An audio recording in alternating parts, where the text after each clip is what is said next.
సిద్దిపేటలోని అంబేద్కర్ మాలా యువజన సంఘం ఆధ్వర్యంలో ఏర్పాటు చేసిన అంబేద్కర్ 68వ వర్ధంతి వేడుకల్లో పాల్గొని అంబేద్కర్ విగ్రహాన్ని రాష్ట్ర ఎస్సీ ఎస్టీ చైర్మన్ బక్కి వెంకటయ్య ఆవిష్కరించారు.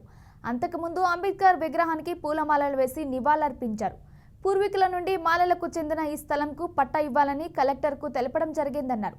తనకు ఏ స్కౌట్ అవసరం లేదు, తనకు రాజ్యాంగమే రక్షణ అని చెప్పారు.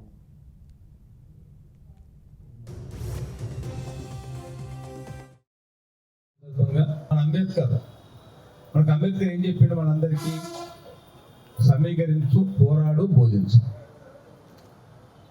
మనం ఎప్పుడైతే మనం ప్రశ్నించామో ఎదురు మనం బాధ్యత అని చెప్పి మనకు అంబేద్కర్ చెప్పడం జరిగింది. ఇక నేను సిద్దిపేటకి వచ్చి SC ST commission review meeting పెట్టినప్పుడు ప్రభుత్వం గిట్ల వాళ్ళందరూ వచ్చి నాకు అప్లికేషన్ ఇవ్వడం జరిగింది.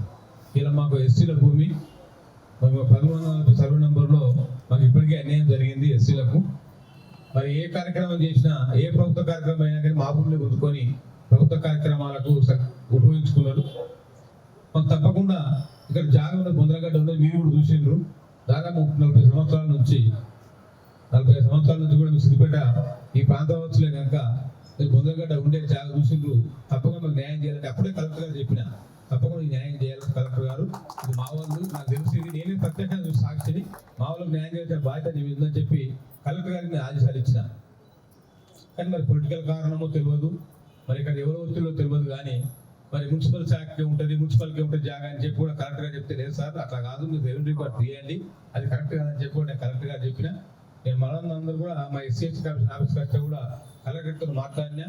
మరి మా వాళ్ళు పంపిస్తున్నా సార్, తప్పకుండా చూడాలి, తప్పకుండా కలెక్టర్ గారు తప్పకుండా వాళ్ళకి న్యాయం చేయవలసిన బాధ్యత ఒక రాజ్యాంగబద్ధమైన పోస్టులో ఉన్నట్టు నాకు కానీ, ఒక రాజ్యాంగబద్ధమైన పోస్టులో ఉన్న కలెక్టర్ ఐఏఎస్ గా మీకు ఆ బాధ్యత ఉన్నది కనుక తప్పకుండా చెప్పి కలెక్టర్ గారు చెప్పిన తప్పకుండా చేస్తామన్నాడు. ఆర్టీఓ చెప్పినా, ఎంఆర్ చెప్పినా చెప్పాను.